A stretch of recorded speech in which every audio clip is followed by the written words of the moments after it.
মুসা আলাইহিস সালাম ফেরাউনের বাবুর্চিকে এক থাপ্পড় মারলেন রেগে মেগে। উনি থাপ্পড় মারছিলেন আদব শিক্ষা দেওয়ার জন্য, কিন্তু বেচারা সাথে সাথে মরে গেছে।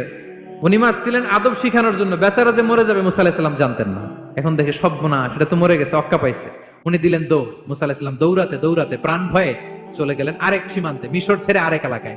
যে দেখে কিছু লোক ধাক্কাধাক্কি করে তাদের উটগুলোকে পানি খাওয়াচ্ছে, আর দুইটা মেয়ে পাশে চুপ করে বসে আছে। উনি বুঝতে পারলেন মেয়েগুলো এই ইয়াং ছেলেদের সাথে ধাক্কাধাক্কি করে টিকতে পারবে না। উনি এগিয়ে গেলেন, বললেন তোমরা পানি খাওয়াবা ওটদেরকে? হ্যাঁ খাওয়াবো, আসো। উনি ওটগুলো নিয়ে সবাইকে সরিয়ে পানি খাইয়ে দিলেন, মেয়েরা চলে গেল।